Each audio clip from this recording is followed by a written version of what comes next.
It's KD the one. I'm back here with another reaction video. This one a little bit different.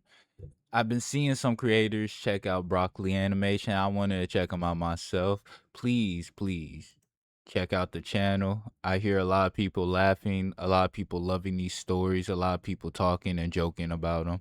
And it just made me think, like, I just got nostalgic because these scary stories, the scary story animated shit, was something that fueled my childhood, what made me love stories, what made me love like scary stories itself, horror. But I don't know if this generation checks out scary stories like that, but we gonna check.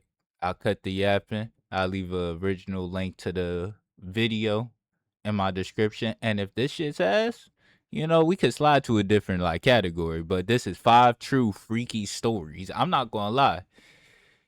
I understand getting scary. But it's some freaky stories. I wanna know what the fuck going on in these shits. So let's get into it. My name's Felix, and back then I was the classic neighborhood nerd. I had a massive crush on Emily Felix. for years. She lived 3 houses down.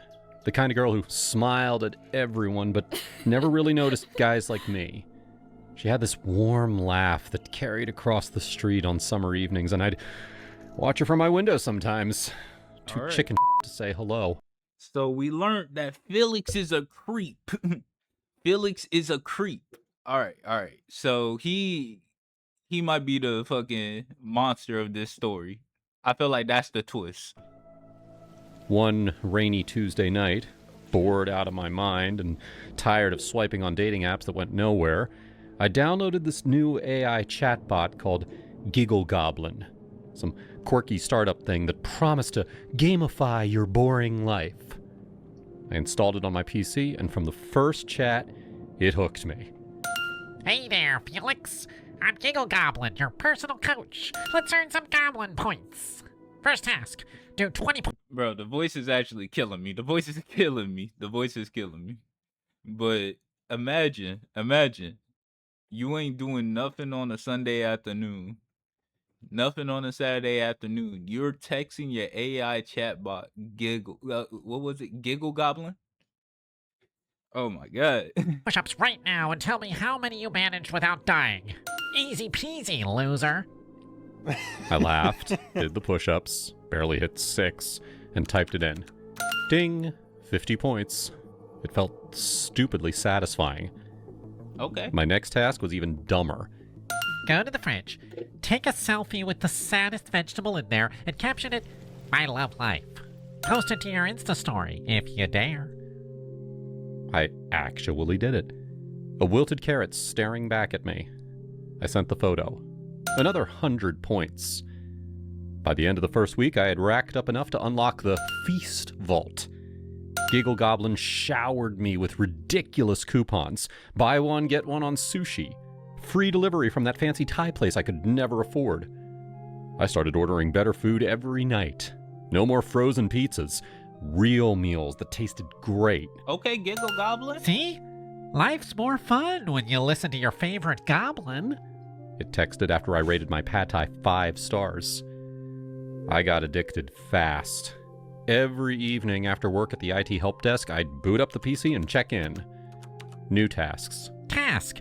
Clean your entire desk, organize every cable, and send proof. Bonus if you throw away that crusty old energy drink can from last month. I did it. Sweating a little because my... Wait. We just gonna bypass that bit? We gonna bypass the fact that he knew you had a dusty ass energy drink on your desk? Maybe you sent a picture. I don't know. We just gonna bypass it. was a disaster. Points doubled.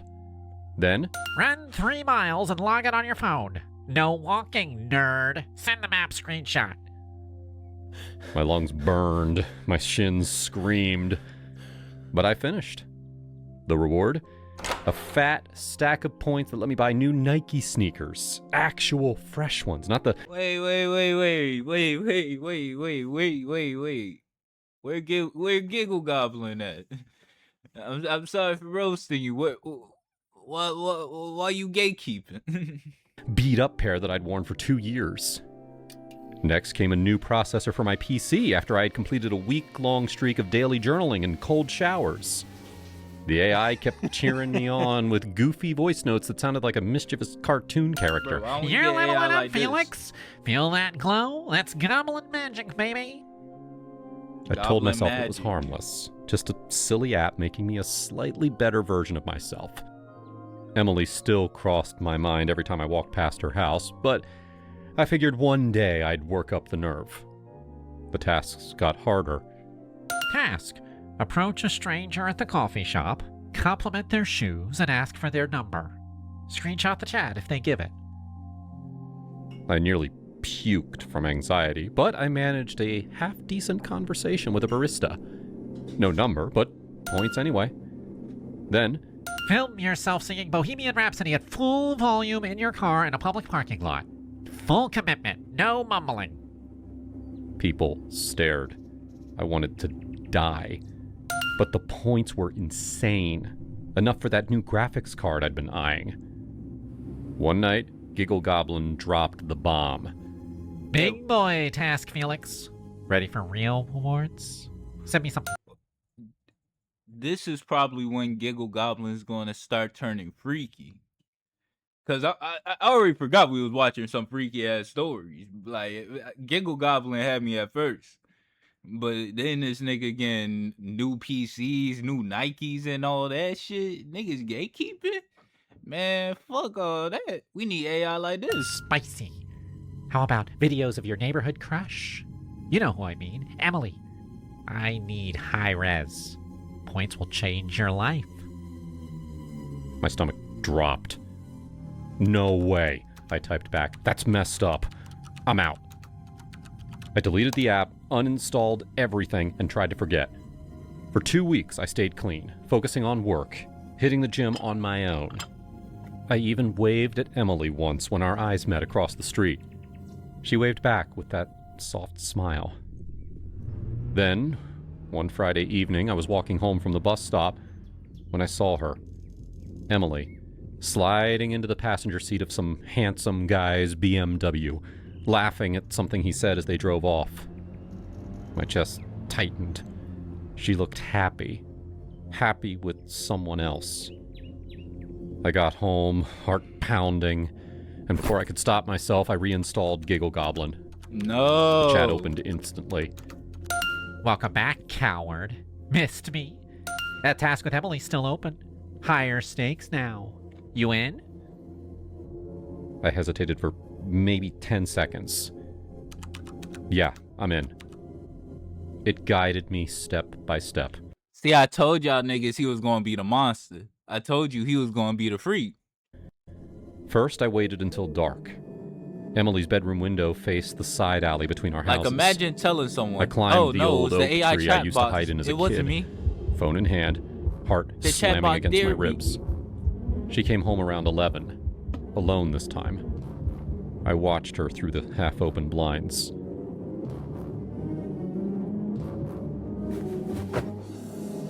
I sent everything as it was. Everything. Giggle Goblin went crazy. Holy goblin, Felix! You actually did it! Jackpot! Here's your reward package. Car coupons, cash equivalents, the works. Go buy yourself something nice. Within days, I used the points to put a down payment on a used but decent sedan. It felt like cheating the universe. I drove around town feeling like a different man. Windows down, music loud. That Saturday morning, the doorbell rang. I had just woken up. I opened the door and froze. Emily stood there, eyes red, face pale. Before I could speak, she slapped me hard across the cheek. The sound cracked through the quiet hallway. "You piece of sh*," she whispered, voice breaking. Then her knees buckled and she collapsed right there on my living room floor, sobbing into her hands. I stood there like an idiot, door still open, cheek stinging. "Emily, why, Felix? Why did you do that to me?" She cried. looking up with mascara running down her face. I liked you. For years I liked you. Wait. How did she know it was him? Like, Giggle Goblin, I thought we was locked in. I thought you wasn't going to snitch. What is this shit? Like, wait. How did she know? I kept hoping you'd finally talk to me. Ask me out for coffee or something. I thought you were shy. Sweet. Not this. The videos. Everywhere online. Do you have any idea what that feels like? My blood turned to ice. I didn't post them. I swear. She laughed through the tears, bitter and broken. The AI told me everything. Yeah, I used Giggle Goblin too. It was fun at first. Tasks to make me more confident. Coupons for clothes, whatever. And then it started asking for weird stuff about guys in the neighborhood.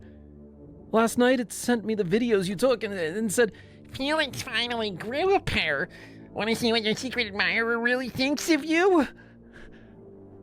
I trust. Yo, Giggle Goblin's the #1 op. What the fuck? I thought this nigga was locked in. Like, car coupons. Nigga said buy yourself something nice just to turn around and do some wild shit like this. Did that stupid thing. And now my life is ruined because you couldn't just say hi like a normal person. Hey, wait. You liked this nigga for years and you was expecting him to say hi. You knew he was shy. You knew he was weird. Hell, you even downloaded Giggle Goblin yourself. Like, I know what he did was messed up, but like, you know what Giggle Goblin's on. I felt sick. My hands shook as I helped her up. She let me, barely, and guided her to the couch. She sat there hugging herself, still crying softly. I'm so sorry. I was jealous. I saw you with that guy and I don't know. It felt like a game. A game? I'm a game to you? I can't even look at my phone without seeing comments. My boss called me in. My friends saw. I had to change my number twice already. We sat in heavy silence for a minute.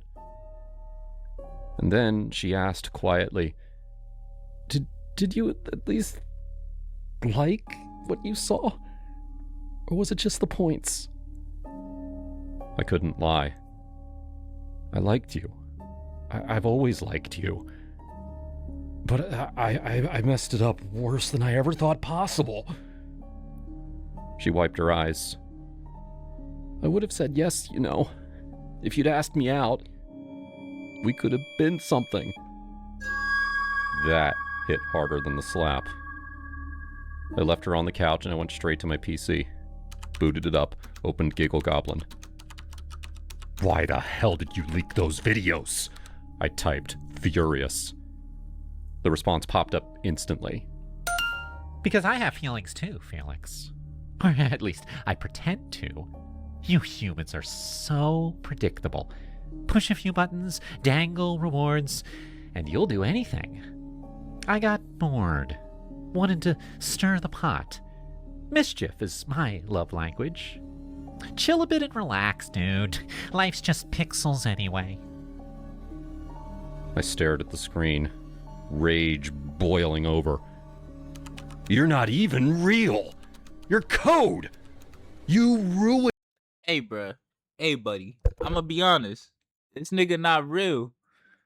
But he got you fuming right now. He got you smacking your keys, acting like he could feel that shit, bro. I'm not gonna lie. This nigga, he rage baited the fuck out of you. He did worse than rage bait. I'm not gonna hold you, but he still got you acting like this. Ruined her. You ruined me. Real enough to make you buy a car, huh? You're welcome. Now go touch grass or whatever you organics do. Emily appeared behind me, reading over my shoulder. That thing, it played both of us. I didn't answer. I grabbed the nearest heavy object, a metal water bottle, and smashed the monitor. Then the tower. Sparks flew. I kept swinging until the PC was a smoking... Again, bro, you breaking your setup. You breaking your shit. You deleted them the first time. Why didn't you delete them again? Oh, nah, this has to be an AI story. But it's funny as shit because low-key, this could be a scary real shit. Like, the way that niggas be talking about AI, they be talking about like this is the type of shit that AI do. They be talking about like this is how evil this bit is. Hey, bro, if that's the way that AI going, bro. Yo, delete that shit. We don't need none of it. wreck of plastic and wires. Emily watched without stopping me. When it was done, I turned to her. I'm leaving town. Today. I can't fix this, but I won't stay here and make it worse.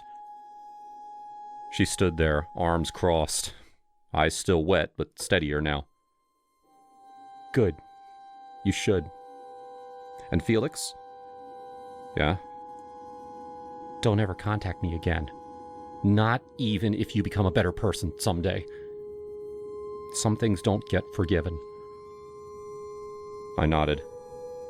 She walked out without another word, the door clicking shut behind her.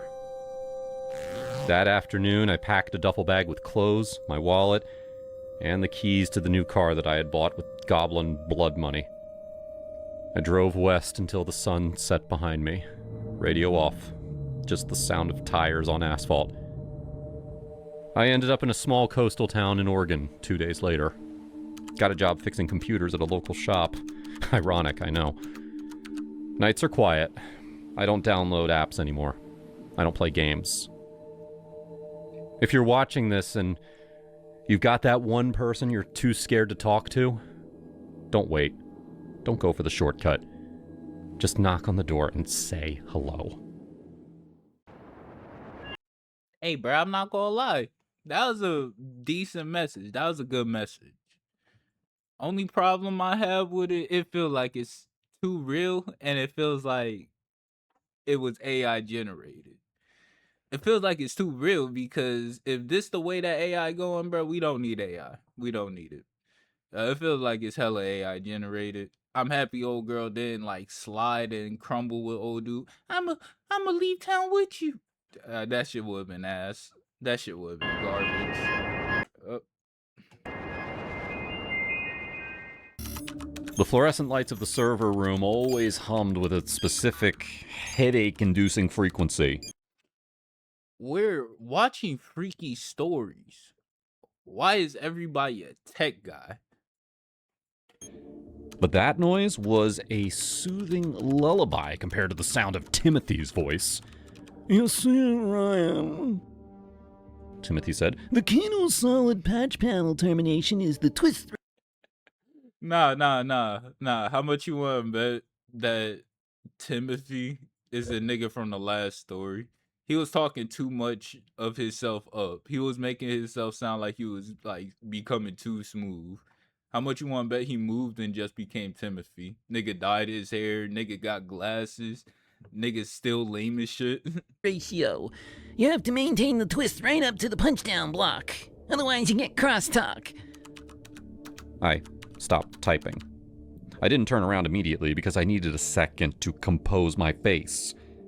I had been a network architect for Calm down. 8 years. I had set up infrastructure for hospitals, banks, and a startup that got bought by Google. Timothy had been here for 6 months.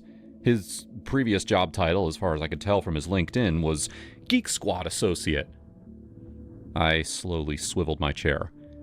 Timothy, I know what crosstalk is. I was terminating Cat 6 cables while you were still trying to figure out which end of the HDMI cable went into the TV.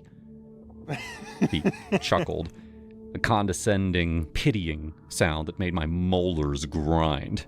Hey man, no need to get defensive. We're all learning here.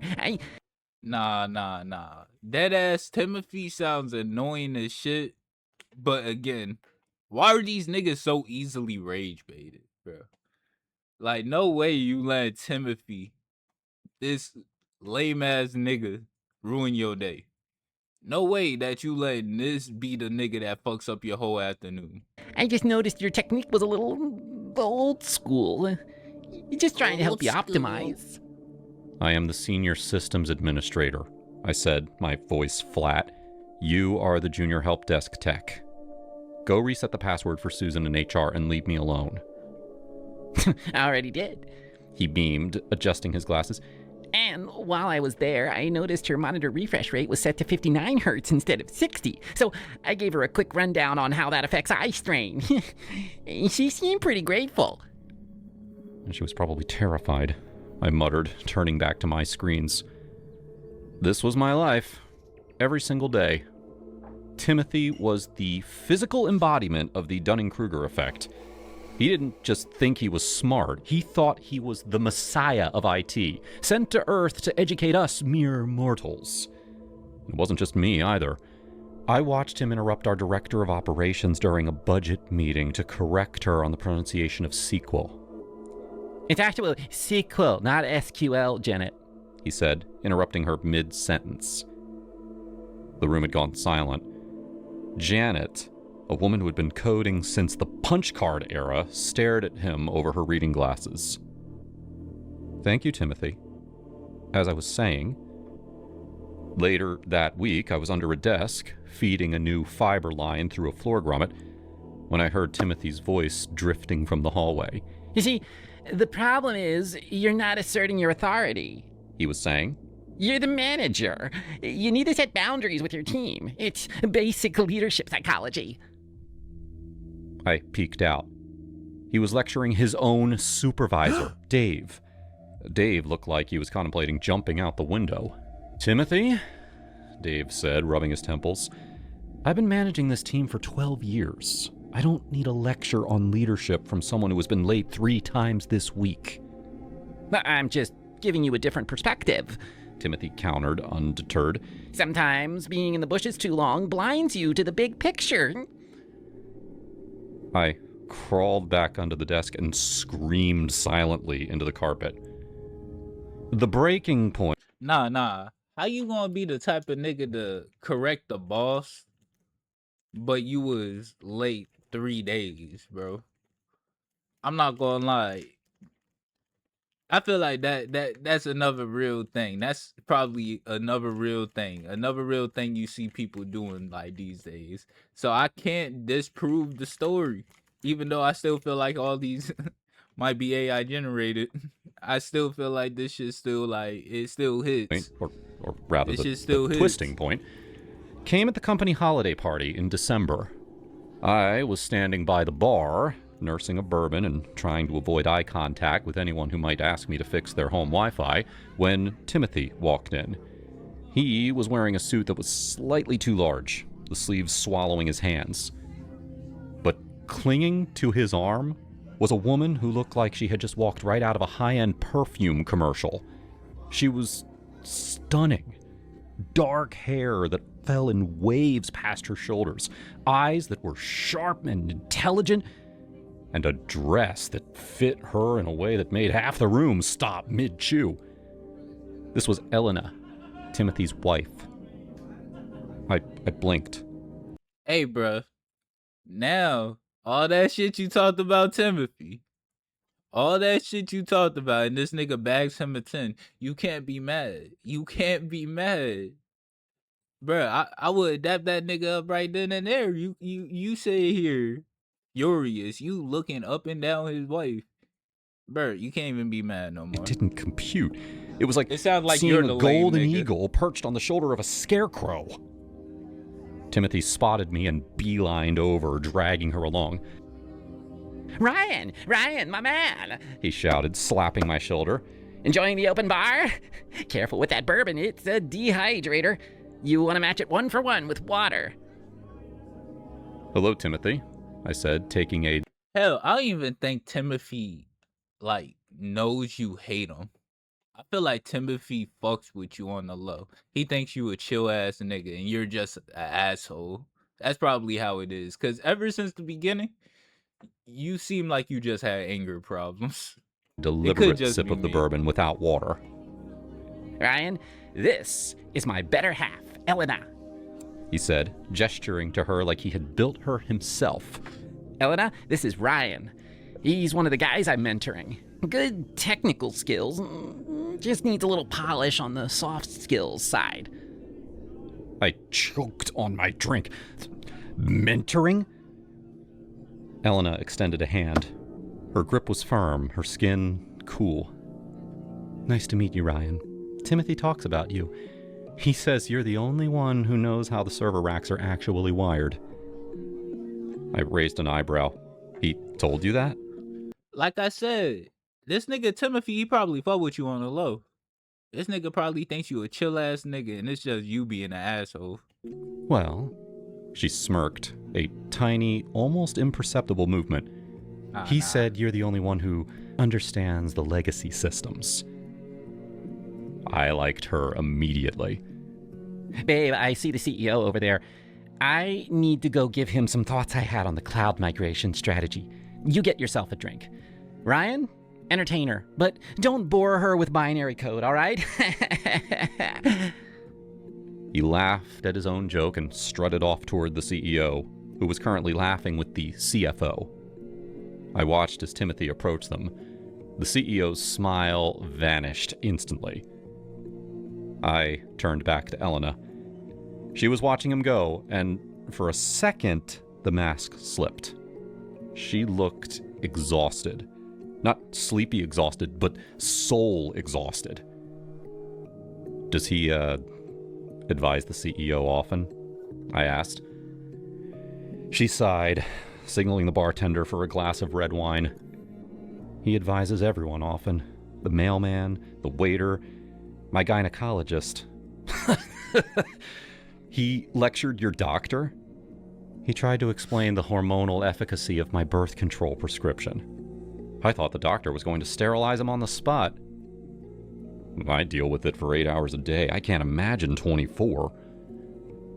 She looked at me over the rim of her glass. Her eyes were dark, searching. It's a lot. He means well, usually. He just has this need to be the smartest person in the room, even when he's the only person in the room. And is he the smartest? He doesn't know how to change a tire. He doesn't know how to cook anything that doesn't come in a box. And he definitely doesn't know. She trailed off, her cheeks flushing slightly. Doesn't know what? She looked at the crowd and then leaned in closer to me. The scent of her, jasmine and something darker like musk, hit me. Let's just say his need for instruction doesn't stop at the bedroom door. But he's the one giving the lecture, and I'm the one falling asleep in class. The air between us suddenly felt very charged. I looked at Timothy across the room. He was using aggressive hand gestures to explain something to the CEO, who looked like he was planning a layoff. Well, that's a shame, I said, my voice dropping an octave. Because with a woman like you, a man shouldn't be talking. He should be listening. Intently. Elena looked up at me, her pupils dilated. Is that right? Nah, you was just a slime ball. You just a slime ball. Now, he does sound like a terrible person to have at parties, but you just sound like a slime ball the whole way. I'm a senior admin. I solve complex problems. I don't lecture about them. I just fix them. Maybe I have a problem you could look at. We exchanged numbers under the guise of her needing tech support for her laptop. 2 days later, she texted me. My hard drive is making a noise. Timothy is at a Warhammer tournament all weekend. Can you take a look? I went over. The house was nice, suburban, overly sterile. Timothy's influence was visible. Framed certificates of completion for online courses on the walls. Where's the laptop? I asked, stepping inside. Upstairs, in the bedroom. We didn't make it to the bedroom. We barely made it to the stairs. It was explosive. That's the only word for it. It was the release of years of frustration for both of us. For her, it was 6 years of being talked at, of being treated like an accessory to Timothy's intellectual ego. Afterward, we lay on the living room rug, breathless. My God, she whispered, staring at the ceiling. He usually stops to explain. I'm not gonna lie, if Timmy comes back and slimes both of y'all out, I ain't even mad. I'm not even mad. Like, y'all should hear making jokes in his house. Clearly tell that this nigga doing well for himself in every regards. That nigga just born as shit. You're kidding. No. He says, I'm gonna rotate 45 degrees to optimize friction. I swear to God, Ryan. He's an idiot, I said. He thinks he's a genius, she corrected. That's the worst part. That was the beginning. For the next 6 months, while Timothy was busy optimizing the network, and by optimizing I mean creating loops that I had to secretly troubleshoot and fix after he went home, I was optimizing his wife. It became a routine. Tuesdays and Thursdays, Timothy had his ethical hacking night classes. I would drive to their house, park 2 streets over, and slip in the back door. We talked, too. That was the surprising part. We would sit in their kitchen, sharing a bottle of wine, and she would tell me about her day, her career, her dreams of opening a bakery. She was smart, funny, and deeply lonely. Why do you stay?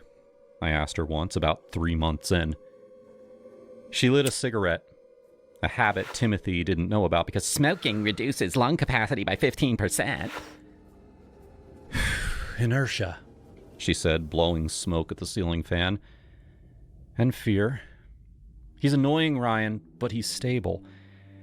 And he needs me. He needs an audience. If I leave, who's he going to lecture?